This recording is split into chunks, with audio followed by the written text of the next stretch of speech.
जन आरोग्यम फाउंडेशन तत्वाधान में मीडिया प्रोत्साहन समारोह का भव्य आयोजन आईएमसी चर्च गेट में 30 अक्टूबर रविवार को भव्य रूप से किया गया। कार्यक्रम की शुरुआत दीप प्रज्वलित और सरस्वती वंदना से हुई। कार्यक्रम में भारत सरकार के केंद्रीय मंत्री श्री रामदास जी आठवले ने कार्यक्रम में सम्मिलित हुए अपनी बात करते हुए कहा कि हमारे मीडिया भाई बहनों के लिए ऐसे कार्यक्रम बहुत ही प्रशंसनीय है। वहीं रामदास जी आठवले ने परम आत्मीय देवेंद्र भाई जी को इस तरह के कार्यक्रम को लिए ढेरों बधाई दी। साथ ही भारत गौरव श्री देवेंद्र भाई जी ने भी कहा कि पत्रकारिता के बिना एक सफल देश या समाज की कल्पना नहीं की जा सकती। इस कार्यक्रम में कई नामी गिरामी हस्तियों ने शिरकत की, जिनमें से अमीरात के उद्योगपति डॉक्टर अब्दुल्ला भी इस कार्यक्रम में शामिल होकर इस कार्यक्रम की गरिमा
पत्रकारों के लिए हम यही अपेक्षा करते हैं कि भाई पत्रकार बहुत अच्छा लिखते हैं, न्यूज़ देते रहते हैं। तो पत्रकारों के ऊपर जो अन्याय होता है उस अन्याय को दूर करना चाहिए। पत्रकारों पर हमले होते हैं, उस हमले को नहीं होना चाहिए। उसके लिए सरकार की तरफ से ज़रूर मतलब हम पत्रकारों के साथ हैं।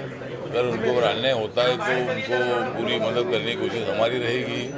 और आज जन आरोग्य फाउंडेशन की तरफ से पत्रकारों का सम्मान किया है। अलग अलग जो न्यूज़पेपर है उस न्यूज़पेपर में काम करने वाले पत्रकारों का सम्मान करके उनको उत्साहित करने का काम जन आरोग्य फाउंडेशन ने किया है। तो मैं सभी पत्रकारों को हार्दिक को बधाई देता हूँ और वो भविष्य में बहुत अच्छा लिखते रहे, अच्छी न्यूज़ देते रहे और अपने न्यूज़पेपर का नाम बहुत अच्छा बढ़ाने का काम करते रहेंगे, ऐसे मैं अपेक्षा व्यक्त करता हूँ।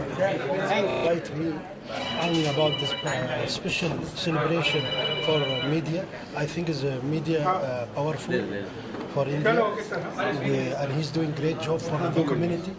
Our love and respect to all. I am here to support him. Our nation for UAE with the media is so strong. I think we here to support and our love for all UAE from Indian community. Thank you.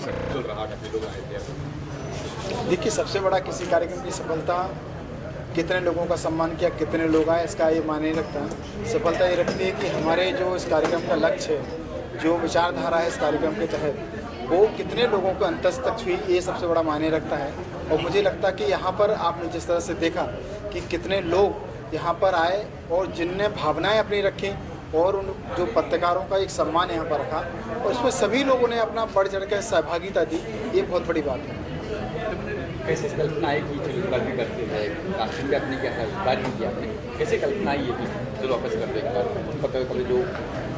देखिए, पत्रकारों के लिए मैं समझता हूँ एक होता है देश में सैनिक और दूसरा होता है देश में पत्रकार। अगर हम दोनों का जीवन देखें तो ज़्यादा कोई थोड़ा बहुत अंतर रहता है। मैं सामान्य नहीं कह रहा हूँ, बराबर नहीं कह रहा हूँ, थोड़ा बहुत अंतर रहता है।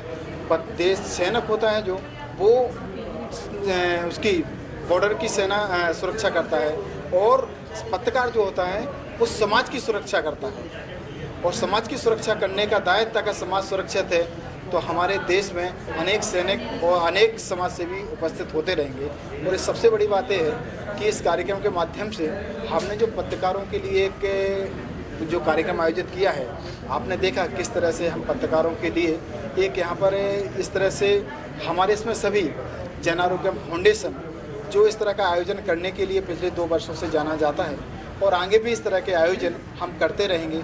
लेकिन इसको हम और जन जन तक कैसे उन परिवारों तक, पत्रकार के जो परिवार हैं सबको इसमें इस प्लेटफॉर्म पे कैसे जोड़ सकें, सिर्फ उसका उद्देश्य एक ही है कि हमारे पत्रकार भाई बहनों को उनकी डॉक्टर या सैनिक उनके लिए एक सुविधाएं मिलती हैं, लेकिन पत्रकार के लिए ऐसी कोई, मुझे नहीं लगता कि अभी तक ऐसी कोई सुविधा, ऐसी कोई फैसिलिटी, ऐसी कोई उनके पास सुरक्षा है जो उनके जीवन को और बेहतर बना सकती है। तो मेरा यही है कि उनके जीवन को भी सुरक्षित बनाया जाए। मेरी यही उम्मीद है कि सरकार भी इसमें कदम उठाए, को समाज सेवी संस्थाएं हैं जो इसमें भी इन्वॉल्व होंगी, ऐसा मेरा विश्वास है। जैसे ये कार्यक्रम आपने पत्रकारों के लिए, आप एक धार्मिक इंसान हैं, आपको कई लोगों ने बाधाएं, आपको मना भी बोला कि ऐसा कार्यक्रम नहीं कीजिए, तो इसके लिए क्या कहना चाहिए? देखिए, जीवन में ये पत्रकारों का सम्मान करना कोई कम जोखिम का काम नहीं है। कई पत्रकारों का मैं समझता हूँ कि इस कार्यक्रम में कई पत्रकार ऐसे भाई बहन हैं कि जिनका सम्मान नहीं हो पाया, उनको बुरा लगा होगा, पर इसका व्यक्तिगत उद्देश्य अगर देखें तो हमारा उद्देश्य किसी को दिल दुखाना नहीं, किसी का अपमान करना नहीं, बल्कि उनका सम्मान करने का विचार से आयोजित किया गया कार्यक्रम। और मैं चाहता हूं कि इसमें इस कार्यक्रम को और बेहतर कैसे बनाया जाए, बेहद कैसे बनाया जाए, ये सबसे बड़ा हम इस पर विचार करेंगे और जन जन तक इसको कैसे पत्रकारों तक पहुंचा जाए, इस पर विचार करेंगे। अगर हम इस जन आरोग्यम की बात करें और टीम की बात करें तो हमारे राकेश भाई जी हैं, और जोशी जी हैं, है ना, काफ़ी अनिल जैन हैं, है ना, काफ़ी लोग ऐसे हैं जो इस पर कदम से कदम मिलाकर इस पर साथ दिया, सब लोगों ने मिलजुल कर कहा। ये सबसे बड़ी बात है। कोई भी संस्था अगर चलती है तो सिर्फ एक व्यक्ति से नहीं, समाज से चलती है, और यही समाज में अच्छा काम करे तो बदलाव लाने में बहुत कायम हो सकती है और बहुत अच्छा बदलाव ला सकती है। इसीलिए सभी को एक सकारात्मक नज़रिए से काम करना चाहिए, मेरा ऐसा मानना है। पत्रकारों की कोई और योजना आपकी है इसके अलावा? आज अवार्ड दिया, सम्मान किया, और भी योजना है आपकी? हाँ, बहुत सारी मेरे पत्रकारों के लिए एक योजना है कि जो पत्रकार परिवार में, जैसे कोरोना में या किसी में डेथ हो जाती है उनकी, तो उनके लिए, उनका परिवार के लिए वो आर्थिक रूप से, वही एक पर्सनल पत्रकार था लेकिन उसके बाद उसके परिवार को क्या हेल्प मिलेगी? परिवार आर्थिक रूप से कमज़ोर है ना, आप क्या करें? तो उसके लिए कौन है? ना समाज खड़ा होता है, ना सरकार खड़ी होती है, ना कोई खड़ा होता है। तो ऐसी हम पत्रकारों के लिए कुछ हम ज़्यादा नहीं कर सकते हैं, कोई बड़ा वादा नहीं करेंगे नेताओं की तरह कि हमने बोल दिया बेकार, नहीं। मेरा ऐसा मानना है कि बोलना कम है, काम ज़्यादा करना है। तो इनके लिए हम कुछ आर्थिक रूप से मदद भी कर सकें, इस तरह की भी योजनाएं हम चलाने में विचार कर रहे हैं कि उन पत्रकारों तक भी जो कोरोना में जिनकी डेथ हो गई, आज मैंने कई पत्रकारों के नाम भी आए हैं मेरे पास में, लेकिन वो यहाँ उपलब्ध नहीं हो सके किसी कारणवश, लेकिन हम उन तक अपनी ये जो भी हमारी टीम जो डिसाइड करेगी उन तक हम एक निछावर राशि भी पहुंचाएंगे, जैसे उनकी आर्थिक स्थिति तो थोड़ी सुधर सके। हम जो उनके परिवार ने खो दिया वो तो हम पूरा नहीं कर सकते, कम से कम उनकी ज़रूरतों का थोड़ा बहुत तो ध्यान रख सकते, ऐसा उद्देश्य है। Thank you sir, thank you. श्रद्धेय बाल ब्रह्मचारी श्री देवेंद्र भाई जी के द्वारा आज जो पत्रकारों का ये सम्मान का कार्यक्रम किया है जन आरोग्य फाउंडेशन के माध्यम से, भाई जी का सदैव यही उद्देश्य रहता है कि जन कल्याण के कार्य कैसे किए जाए, उसके लिए सदैव वो तत्पर रहते और उनकी यही सोच है कि हर तबके की मदद की जाए। उसी श्रेणी में आज पत्रकारों का सम्मान किया गया, आगे भी भविष्य में भी इस तरह पत्रकारों का सम्मान किया जाएगा। लोकतंत्र के एक चौथे स्तंभ पत्रकारिता के लिए भाई जी ने बहुत सोच समझ के ये कार्यक्रम रखा कि अगर पत्रकार निर्भय निडर होकर कार्य करता है तो उनका सम्मान होना उनका हक है। इस तरह की भावना लेकर आज भाई जी ने ये कार्यक्रम किया और सभी अच्छे पत्रकारों को, निडर पत्रकारों को आज सम्मानित किया। इसी तरह हम भविष्य में भी ये कार्यक्रम करते रहेंगे। आज ये हमारा दूसरा कार्यक्रम था, जन आरोग्य फाउंडेशन के माध्यम से दूसरी बार पत्रकारों का सम्मान किया गया है और भविष्य में भी इसी तरह से हम कार्यक्रम करते रहेंगे और लोकतंत्र की चौथे स्तंभ को मजबूत करने के लिए, उनके साथ कंधे से कंधा मिलाने के लिए जन आरोग्य फाउंडेशन खड़ा रहेगा। हमारे संस्थापक अध्यक्ष देवेंद्र भाई जी, उनके साथ हमारी पूरी टीम, महेंद्र भाई है, मैं हूँ और मेरे बहुत सारे उर्वा जोशी जी है, अनिल जैन जी है, हम लोग सब मिलकर आगे भी पत्रकार बंधुओं के लिए जो भी हमसे बन पड़ेगा वो कार्य हम करेंगे। श्री देवेंद्र भाई जी साहब ने जन आरोग्यम ये चालू किया है सिर्फ पत्रकारों के लिए, कि पत्रकारों के लिए आज तक किसी ने भी ऐसा कभी सोचा नहीं। वैसे हमारे गुरुवर्य ने सोचा और इनको हर तरह से सुविधा मिले, इनको साथ सहकार मिले और इनको कोई भी नुकसान होवे तो वो हमारे आदरणीय गुरुवर्य पूरा करने की इच्छा रखते हैं और इसी माध्यम से आज गुरुवर्य ने दूसरा प्रोग्राम किया है और आगे भी हमेशा करते रहेंगे। ये सामाजिक जो संस्था है जन आरोग्य, इसके साथ साथ में कई ऐसी संस्थाएं हैं, कई ऐसी कंपनियां हैं जो हमेशा से एक सहयोग के तौर पे हमेशा एक खड़ी होती हैं। और खड़ी होने का तात्पर्य ये है कि जब कोई संस्था निस्वार्थ भाव से जब काम करती है तो कई लोगों तक ये आवाज़ पहुंचती है। और ऐसी ही एक कंपनी है, आप देख रहे हैं डिवाइन जी। डिवाइन का अर्थ जिस तरह नाम है उसका अर्थ भी वैसे गहन है। और डिवाइन के जो हमारे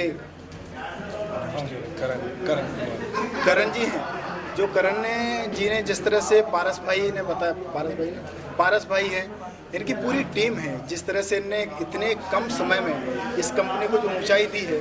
और इनका उद्देश्य सिर्फ इतना है कि एक भारत में और भारत दुनिया में एक अवेयरनेस क्रिएट हो और जिनके माध्यम से इन्हें बहुत सारे ऐसे उसमें प्लेटफॉर्म खोल के रखे हैं जो अपने आप में बहुत बड़ी बात है। और ये हमेशा इनकी ये भावना है कि जन कल्याण में जो भी मुझसे योगदान बनता है मैं उसमें योगदान भी करूं, ऐसे हैं। तो हम चाहते हैं कि करण भाई इसमें कुछ कहें। करण सर क्या कहना चाहेंगे? डिवाइन चालू करने का हमारा एक ही उद्देश्य था कि जितने भी लोग हैं यहाँ पे पूरे देश में ग्लोबली हमारे इंडियन रिच कल्चर से जुड़े, जो हमारा रिच कल्चर है एस्ट्रोलॉजी, मेडिटेशन और आयुर्वेदा, इसके सामने इससे लोग जुड़े, इससे लोग सक्सेसफुल हो और इससे लोग अपनी ज़िंदगी में आगे बढ़े। तो ये उद्देश्य से हमने डिवाइन चालू किया था और टचवुड आज हमारे पास 1000 से भी ज़्यादा एस्ट्रोलॉजर्स हैं, हीलर्स हैं, आयुर्वेदा एक्सपर्ट्स हैं और बहुत सारे लोग डिवाइन ऐप पे जुड़ रहे हैं और बहुत बहुत अच्छी अच्छी बातें ऐप के बारे में बता रहे हैं और कैसे उनकी ज़िंदगी बदल रही है ऐप पे आने के बाद, कैसे उनकी ज़िंदगी बदल रही है मेडिटेशन करने के बाद, ध्यान करने के बाद। ये एक अपने में एक बहुत बड़ी अचीवमेंट है कि हम हमारे ऐप के माध्यम से लोगों की ज़िंदगी चेंज कर पा रहे हैं, लोगों को एक अच्छी रास्ता दिखा पा रहे हैं, उनको सक्सेसफुल बना पा रहे हैं। तो मैं गुरुजी का धन्यवाद करता हूँ। गुरुजी से कैसे जुड़े आप? गुरुजी का आशीर्वाद हमारे साथ हमेशा रहा है और इसके लिए भी उनने काफ़ी अच्छा आशीर्वाद दिया था और उनके आशीर्वाद से ही आज ये ऐप सब आपके सामने है। तो thank you Guruji, thank you so much, धन्यवाद। बिल्कुल, पहली बात तो बहुत बहुत धन्यवाद भाई जी को, यहाँ पे बुलाया उन्होंने। बहुत अच्छा लगता है जब इतने सारे मर्दों में हम कुछ महिलाएं यहाँ पे हैं, तो हम उनके बराबर ही है या उनसे आगे है, कम नहीं है उनसे। और सभी विजेताओं को कंग्रेचुलेशंस मेरी तरफ से। मेरा खुद का फाउंडेशन है साक्षरता फाउंडेशन, जो कि हम छोटे बच्चों को, अंडर प्रिविलेज बच्चों को पढ़ाते हैं, महिलाओं को सक्षम बनाने की कोशिश करते हैं, कुछ प्रोजेक्ट्स उनको देकर। और जो सोशल स्ट्राटा में जो फ्रंटलाइन वर्कर्स है, जो हमारे लिए दिन रात इतना काम करते रहते हैं, उनके लिए कोई किए हैं हम देखे नहीं अभी तक, तो उनके लिए कुछ प्रोग्राम्स रखते हैं, मेडिकल कैंप्स है। जैसे अभी रक्षाबंधन के दिन हमारे एनजीओ के लड़कियों को हम लेकर गए, उनको राखी बांधी पुलिस स्टेशन में जाके, बहुत खुश हो गए। तो ये खुशी बहुत मायने रखती है और भाई जी का बहुत सपोर्ट है, आशीर्वाद उनका है। मैं बहुत बहुत धन्यवाद करती हूँ उनका और यहाँ पे बुलाने के लिए भी बहुत धन्यवाद। Thank you so much.